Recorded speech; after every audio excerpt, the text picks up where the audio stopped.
vamos a ver cómo vamos a dimensionalizar nuestros balances. Es interesante lo que está subrayado arriba, que dice el número de parámetros característicos necesarios para realizar la dimensionalización es igual al número de dimensiones con que puedan expresarse todas las variables involucradas en el sistema. Esto es muy sencillo. ¿Por qué? Porque es cuestión de mirar las dos ecuaciones que tenemos. En las ecuaciones que tenemos, ¿qué variables tenemos? Y bueno, tenemos la variable velocidad, tiempo, presión.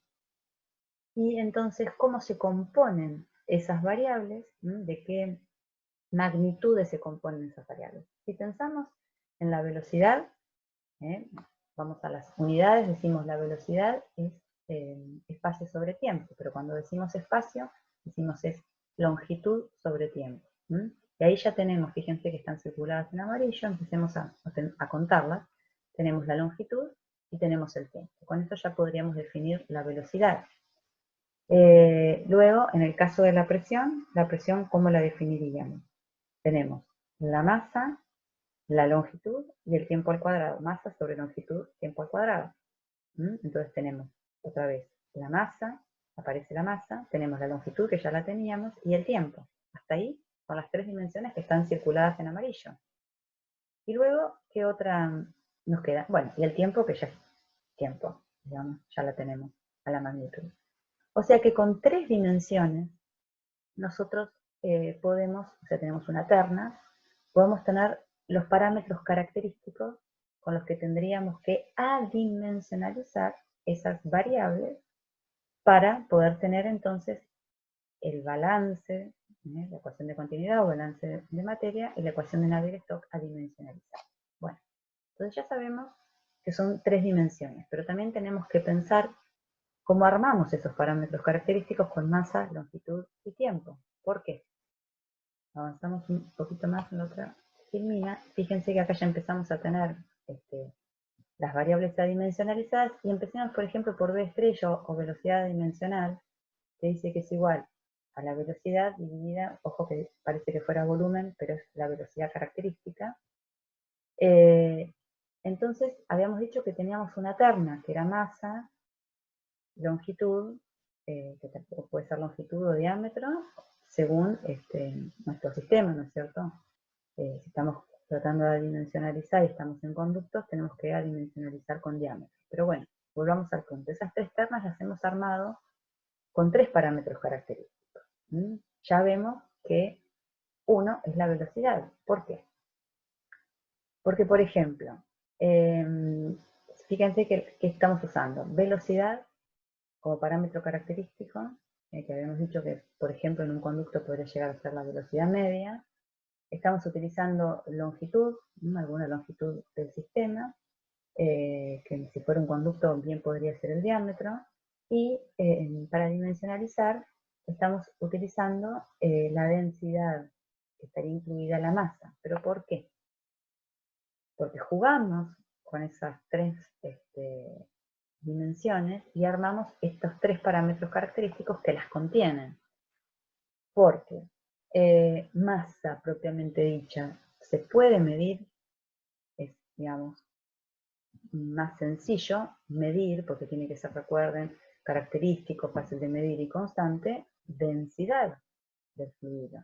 Pero la densidad, recuerden, que es masa sobre volumen, o sea, masa sobre longitud al cubo. O sea que tengo incluida la terna de parámetros que hablamos en la filmina anterior. O sea que bien, vamos a utilizar entonces para dimensionalizar la densidad. Luego utilizamos la velocidad, que en definitiva es espacio sobre tiempo. ¿Pero por qué? Porque medir tiempo, ¿tiempo de qué? Es más sencillo medir la velocidad del fluido. Esta materia se trata de fluidos en movimiento, y entonces es más sencillo poder medir la velocidad del fluido, que en definitiva contiene al tiempo, espacio sobre tiempo. Seguimos con las ternas de la filmina anterior armando estos parámetros característicos. Y luego la longitud o el diámetro del sistema, ya insisto, según la geometría con la que estemos trabajando, bueno, eso sí, es fácil pensar que si estamos trabajando en un conducto, lo que estamos hablando es del diámetro de ese conducto. Entonces ahora sí, con estos parámetros característicos, vamos a dimensionalizar las variables dependientes e independientes para luego sustituirlas en las ecuaciones de la fórmula anterior y nos van a quedar entonces los balances adimensionalizados. Bueno, repasamos un poquitito cómo se adimensionaliza.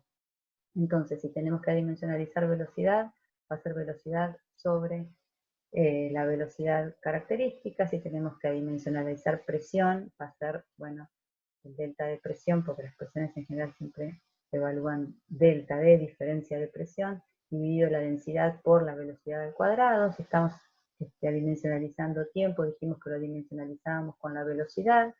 Entonces fíjense que tenemos que jugar con velocidad sobre longitud para dimensionalizar tiempo. Luego, en el caso del espacio adimensional, tanto y, x, y z, fíjense que acá estamos en coordenadas rectangulares evidentemente, vamos a dimensionalizar siempre dividiendo por la longitud. Luego, cuando tenemos que adimensionalizar nabla, recuerden que nabla siempre es el dividendo, digamos, se divide por x, y, z, entonces multiplicamos para dimensionalizar por la longitud. Luego pasamos a la derivada sustancial, entonces para dimensionalizar el tiempo adimensional hacemos lo mismo, fíjense que como dimensionamos tiempo adimensional arriba, y luego para dimensionalizar nabla cuadrado hacemos lo mismo, multiplicamos por la longitud al cuadrado. Luego vamos a tener que sustituir donde tenemos las variables dependientes e independientes, fíjense, y nos va a quedar introducidas las variables adimensionalizadas, con lo cual acá ya tenemos el perfil, perdón, acá tenemos el balance de cantidad de movimiento adimensionalizado. ¿Sí? Lo interesante acá que está circulado o recuadrado en colores son los grupos, las agrupaciones adimensionales que surgen, fíjense. Lo redondeado en verde es una agrupación adimensional, lo recuadrado en amarillo también es una agrupación adimensional, o sea, sin dimensiones, y a eso lo llamamos, en realidad es 1 sobre el Reynolds, porque fíjense que el número de Reynolds, el número adimensional, es la inversa de lo que encontramos en el balance, ¿no es cierto? O sea que aquí lo que queda, bueno, como se ve aquí abajo, es 1 sobre el Reynolds y 1 sobre el Flow. Pero detengámonos un poco acá, porque es muy importante el significado de los números adimensionales. Entonces, en este balance surgen dos números adimensionales, dijimos que espontáneamente iba a surgir aquellas agrupaciones adimensionales, o en este caso números adimensionales, que son los que habrá que igualar para garantizar la similitud, ¿no es cierto? Que estamos hablando de igualar Reynolds y Freud, ¿no es cierto? Esto lo dejamos un poquito para la filmina que sigue. Pero vale la pena detenernos porque recién nos encontramos con estos números adimensionales, nos vamos a encontrar a lo largo de la materia con muchos números adimensionales más, los vamos a ir viendo cada uno, pero es importante tener en claro que los números adimensionales dan mucha información, es muy sencillo y tenemos mucha información de qué se trata, de qué sucede en nuestro sistema. Siempre digo que el valor del número adimensional ya nos da una idea de con qué sistema estamos trabajando, qué complicaciones podemos tener, etc. También ya lo vamos a ir viendo. Pero empecemos a ver, por ejemplo, con respecto al número de Reynolds, que es el número adimensional quizás más utilizado en nuestra materia, lo vamos a utilizar hasta el fin del cuatrimestre. Está hablando, como todos los números adimensionales, de una competencia entre mecanismos. Digo competencia de mecanismos y uno tiene que mirar qué tengo en el numerador, qué tengo en el denominador, y es esa la competencia que está ocurriendo. Por ejemplo, en el caso del número de Reynolds, fíjense que en el numerador tenemos la densidad por la velocidad media del fluido, por la longitud, sobre la viscosidad. En definitiva, lo que está hablando es de la competencia entre las fuerzas inerciales que podemos ver en el numerador respecto de las fuerzas viscosas que podemos ver en el denominador. Entonces, en cualquier sistema, esto va a tener un valor. Ese valor es muy alto, lo que está hablando es que el numerador es muy grande, o sea que son las fuerzas inerciales las que predominan sobre las viscosas. Si ese número de Reynolds es muy pequeño, menor a 1, lo que está hablando es que son las fuerzas viscosas las que predominan sobre las fuerzas inerciales. Entonces yo ya ahí me estoy dando cuenta, en el primer caso, estoy frente a un sistema tal vez con un flujo invícido o tendiente a un flujo invícido, que decimos que predominan las fuerzas viscosas, estoy tal vez con un flujo reptante. O, depende del valor que tenga, más cercano a uno, más cercano a otro. Y en definitiva me puedo dar cuenta, como decía, del tipo de sistema en el que estoy. En el caso del número de Freud, vemos que tenemos la velocidad media al cuadrado sobre la longitud por la gravedad. Lo que está hablando es de competencia de también fuerzas inerciales respecto de las fuerzas gravitacionales. Este número es muy importante en el caso de tener, por ejemplo, sistemas donde las superficies se pueden deformar. Por ejemplo, en un conducto. En un conducto no tenemos posibilidad de que el número de Freud, que es lo que vamos a ver ahora en un ratito, sea lo que se dice significativo o relevante, porque no hay posibilidad de que la superficie se deforme. Ahora, si yo estoy trabajando con un tanque agitado o con un bioreactor, con agitación y demás, entonces es probable que las superficies se puedan deformar y entonces puede ser que las fuerzas inerciales superen a las fuerzas gravitacionales y la superficie presente ondulaciones, olas o bordes. Entonces es también muy importante el valor que va a adquirir el número de Freud y nos va a dar una idea entonces de qué es lo que está ocurriendo una vez más con nuestro sistema. Bueno, entonces lo que está recuadrado en rojo es el balance adimensionalizado y vemos cuáles son los grupos adimensionales que deberíamos igualar. Entonces, ahora sí ya avanzamos a lo que son los criterios de similitud. Como resumen de lo que vimos recién, vemos que podríamos decir, sin necesidad de resolverlos, por lo que hemos visto antes, que los perfiles de velocidad dimensionales, sea velocidad dimensional, sea presión adimensional, son función de, como vimos, tener el espacio adimensionalizado, el tiempo adimensionalizado, el grupo adimensional Reynolds, el grupo adimensional Freud y los grupos que pudieran surgir de las condiciones de contorno. Entonces, si tenemos garantizada la similitud geométrica y la similitud temporal, en el caso que ameritara, lo que nos restaría igualar es el número de Reynolds, el modelo y prototipo, el número de Freud, el modelo y prototipo, y las condiciones de contorno, el modelo y prototipo. Entonces, esto sería como la posibilidad máxima. Esto hay que ver después en cada problema cuáles son los números que verdaderamente habría que igualar. A ver, ¿por qué? Porque puede haber, como dice este título, irrelevancia de los grupos adimensionales. ¿Qué significa? Significa, como dice en el primer párrafo, es que puede ser que resulten irrelevantes algunos mecanismos despreciables, no que no existan, porque por ejemplo las fuerzas viscosas siempre van a existir, pero sí, como dice el segundo párrafo, si estamos en presencia de un ejemplo de flujo invícido, entonces las fuerzas viscosas, si bien van a existir, pueden ser despreciables frente a la importancia de las fuerzas inerciales. Entonces, en este caso, tanto en modelo como en prototipo, el Reynolds es un Reynolds muy alto y entonces se hace irrelevante igualarlo. Fíjense que podemos volver al balance y en el balance dimensional vemos, recuerdan que el Reynolds había quedado en el dividendo, en el denominador.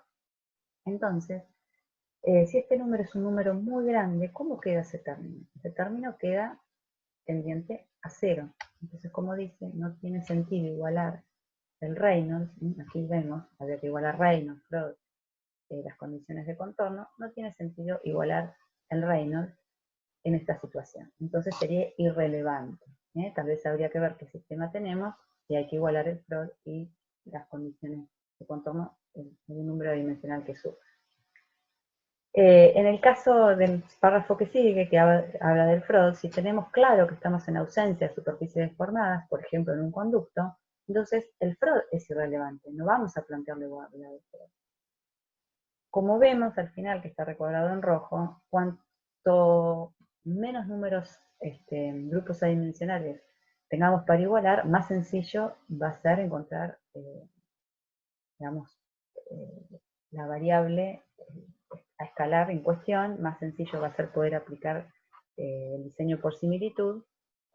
Entonces es importante evaluar antes de avanzar cuáles son los grupos adimensionales que realmente son relevantes para poder plantear la igualdad.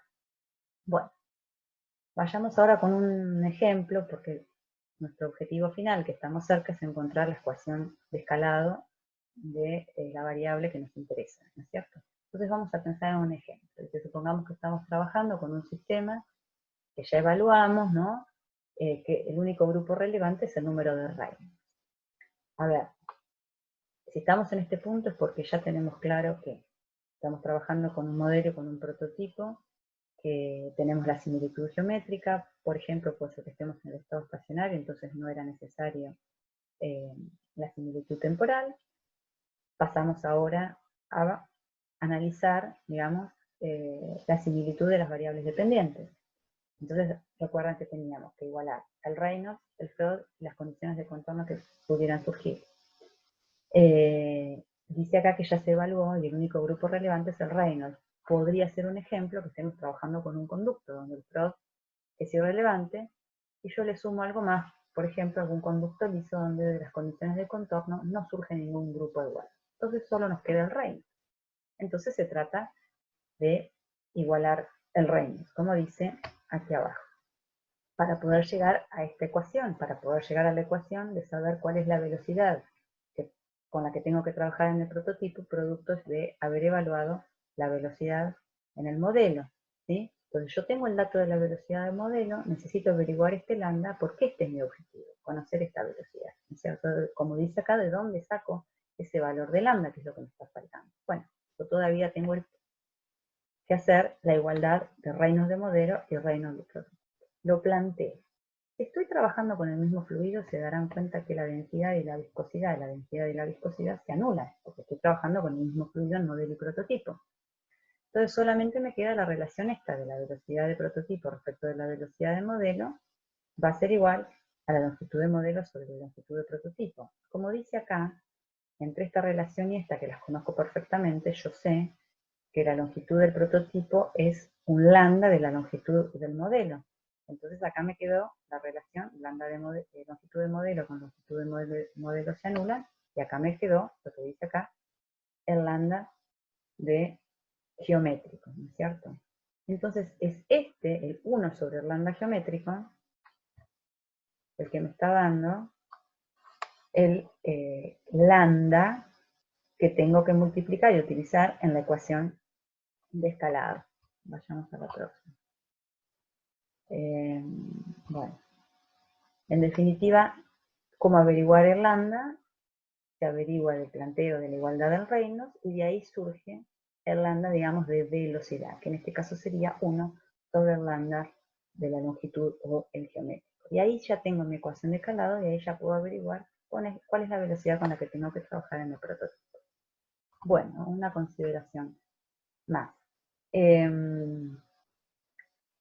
Bien, si fuera la situación del problema anterior, se puede trabajar perfectamente con el diseño por similitud y encontramos nuestra variable dependiente en cuestión en nuestro sistema. Ahora, ¿qué puede ocurrir? Como dice el título, la incompatibilidad al cambio de escala. Y si este fuera el punto, entonces deberíamos pasar a otra metodología, porque esta metodología no está aplicada. A ver, dice, esta es una de las desventajas del método de diseño por similitud. Estamos trabajando con un sistema donde el Reynolds y el Freud son ambos relevantes. Podría ser tranquilamente, como digo, un bioreactor, un tanque agitado, donde la superficie se deforma, entonces el Freud es relevante y una velocidad intermedia, el Reynolds es relevante también. Hay que igualar al Reynolds y hay que igualar al Freud. No está acá, lo tienen ustedes en el desarrollo. Si tratan de sustituir uno en otro, van a ver que hay una incongruencia, que no es posible que Reynolds y Freud sean relevantes, entonces ahí tenemos que abandonar esta metodología porque no hay posibilidad. Hay una posibilidad extra, que es trabajar con fluidos diferentes, pero que deban cumplir con esta situación, o sea, que la densidad del modelo por la viscosidad del prototipo dividida la densidad del prototipo por la viscosidad del modelo, lleguen a esta relación. Con lo cual es bastante complejo, no es imposible, pero se complejiza bastante el trabajo. Entonces es preferible o se opta por pasar a otra metodología, en este caso la metodología que vamos a ver, que es el diseño por balances macroscópicos. Bueno, en la próxima seguimos con este tema.